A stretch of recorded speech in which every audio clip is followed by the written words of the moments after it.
स्वागत है आप सभी का न्यूज आवाज पर और मैं आपके साथ अनुज मिश्रा। दरअसल अभी भी बड़ी खबर सामने निकल कर आ रही है।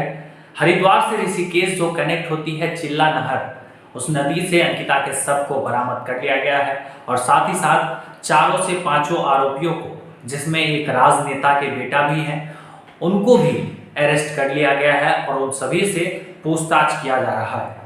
दरअसल मामला मैं आपको खुल के बताता हूँ और मामला विस्तार से बताता हूँ, जिससे कि ये केस आप भी स्टडी कर सको और इस केस की गहराई तक जा सको। जी हाँ, सबसे पहले शुरुआत होती है उत्तराखंड के ऋषिकेश से, जहां एक रिजॉर्ट में एक लड़की जॉब के लिए आती है।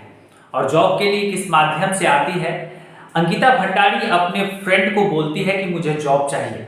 उसके बाद अंकिता भंडारी को उसके फ्रेंड जो है एक रिजॉर्ट में जॉब, रिसेप्शनिस्ट की जॉब के लिए सजेशन कर देती है कि भाई उत्तराखंड में एक रिजॉर्ट है ऋषिकेश में, जहां पे तुम रिसेप्शनिस्ट की जॉब कर सकती हो। उसके बाद देर क्या थी, फिर अंकिता भंडारी ने रिसेप्शनिस्ट की जॉब को ज्वाइन करा और कुछ दिन तक करती रही। जी हाँ, उसी दौरान उनके साथ छेड़छाड़ भी किया गया और साथ ही साथ अंकिता भंडारी को ये तक कहा गया कि तुम एक्स्ट्रा सर्विस दो, उसके पैसे लो, 10,000 रुपये ले लो, 15,000 रुपये ले लो। आप समझ रहे होंगे। तो फिर अंकिता भंडारी को धमकी तक दी गई। अंकिता भंडारी को उस रिजॉर्ट में जॉब करते हुए बहुत से तकलीफों का सामना करना पड़ा, लेकिन उन्होंने फिर भी अपने माता पिता को ये चीज़ें नहीं बताई, ये चीज़ें शेयर नहीं की। फिर एक दिन क्या था, एक दिन टूर का प्लान बनता है और टूर के प्लान में अंकिता को भी शामिल किया जाता है।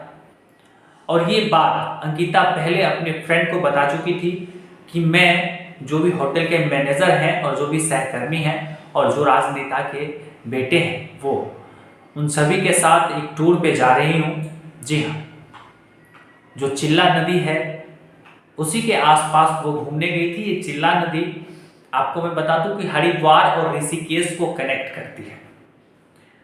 तो उसके बाद उस नदी में उनको फेंक दिया गया। नदी में फेंकने का एक ही कोई रीजन नहीं हो सकता है। आप केस को बारीकी से समझेंगे।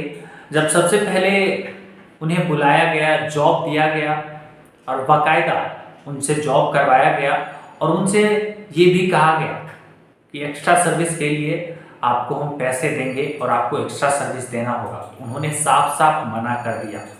जी हाँ, अंकिता भंडारी ने जब साफ साफ मना कर दिया, उसके बाद उन्हें डराया धमकाया गया या फिर उनके साथ छेड़छाड़ किया गया, लेकिन फिर भी अंकिता भंडारी डरी नहीं और डटकर सामना करती रही। लेकिन कुछ दिन बाद उनके साथ ये कांड हो गया और उसके बाद जब पुलिस सबके तलाश में निकलती है तो नदी में तकरीबन 2 दिन तक तलाश चलती है। 5 दिन पहले का ये घटना है और 2 दिन से 5 से 6 दिन पहले का घटना और 2 दिन से तलाश चल रही थी नदी में। जब पानी को रुकवाया गया, फिर अंकिता की बॉडी को तलाशा गया और फिर अंकिता की बॉडी को पहचान किया गया। उनके माता पिता आए और अंकिता की बॉडी की पहचान की, फिर अंकिता को पोस्टमार्टम के लिए ले जाया गया। जी हाँ, तो ऋषिकेश पुलिस जो है, उत्तराखंड पुलिस वहाँ पहुँची और फिर मामले के छानबीन करते हुए जितने भी आरोपी इसमें शामिल थे उन सभी को गिरफ्तार कर लिया गया और रिजॉर्ट पे बुलडोजर चला दिया गया। पुष्कर सिंह धामी ने बड़ा एक्शन ले लिया और रिजॉर्ट पे बुलडोजर चलवा दिया गया है। जी हाँ, आपकी जानकारी के लिए बता दूं कि उत्तराखंड के सीएम भी श्री पुष्कर सिंह धामी हैं, जो कि बीजेपी प्रवक्ता है। और जब बुलडोजर चलवा दिया गया, उसके बाद से जो आरोपी शामिल थे इसमें, उन सभी आरोपियों को सजा दिलाया गया है और साथ ही साथ ये तक कहा गया है उनके तरफ से कि सभी आरोपी, जितने आरोपी हैं, उन सभी आरोपियों को फांसी तक हो सकती है। अब देखना ये होगा कि अंकिता हत्याकांड मामले में जो 4 से 5 आरोपी हैं उनके साथ क्या किया जाता है। पहले भी ऐसे बहुत से हत्याकांड हुए हैं, चाहे वो दिल्ली ले लें, यूपी ले लें, बहुत से ऐसा मामला सामने आया है जिसमें कि एक्शन लिया गया है, आरोपियों को सजा दिलाई गई है। अब देखना ये दिलचस्प होगा कि अब इस केस में आगे होता क्या है। जैसा कि वहां के सीएम हैं पुष्कर सिंह धामी, उनका कहना कुछ इस तरह से है कि जिस तरह से साजिश किया गया इस लड़की के साथ और जिस तरह से इनके साथ टॉर्चर किया गया और फिर चिल्ला नदी में इन्हें फेंक दिया गया, ओवरब्रिज के ऊपर से इन्हें चिल्ला नदी में फेंक दिया गया और फेंकने में 3 से 4 आदमियों का हाथ रहा था। चारों पांचों को फिलहाल गिरफ्तार कर लिया गया है और उनसे और पूछताछ चल रही है। पूछताछ में अभी तक यही बाहर आई है कि उन्हें एक्स्ट्रा सर्विस के लिए सजेशन दिया गया था कि आप एक्स्ट्रा सर्विस दो। जी हाँ, उन्हें कहा गया था, उन्हें ऑर्डर दिया गया था या फिर उनसे कहा गया था कि आप एक्स्ट्रा सर्विस दो, उसके पैसे आपको मिलेंगे, लेकिन अंकिता भंडारी ने साफ साफ मना कर दिया। उसके बाद अंकिता भंडारी के साथ ये सब हो जाता है। जी हाँ, बहरहाल पुलिस जो है इस मामले की गहराई तक जाने की कोशिश कर रही है कि आखिर अंकिता भंडारी के साथ ऐसा हुआ क्यों और क्या क्या इस मामले से जुड़ा हुआ है, और भी कोई लोग जुड़े हैं या नहीं, रिजॉर्ट के और भी कितने लोग इनके साथ टॉर्चर किए हैं। मेडिकल में ये साफ साफ निकल कर सामने आएगा और साथ ही साथ पोस्टमार्टम होने के लिए इनके शव को पहुंचा दिया गया है हॉस्पिटल और पूरी तरह से पोस्टमार्टम चल रही है। उसके बाद अब जो भी खबर निकल कर आती है मैं आप सभी के साथ शेयर करूंगा। जी हाँ, बहरहाल इस खबर पे आपकी क्या राय है हमें कमेंट सेक्शन में जरूर बताइएगा और साथ ही साथ चैनल को सब्सक्राइब कर लीजिएगा। और एक बात मैं आपको बता दूं कि जिस टाइम अंकिता भंडारी की हत्या हुई थी वो तकरीबन 4 से 5 बज रहा था। जी हाँ, 4 से 5 बजे के बीच अंकिता भंडारी का हत्या कर दिया गया।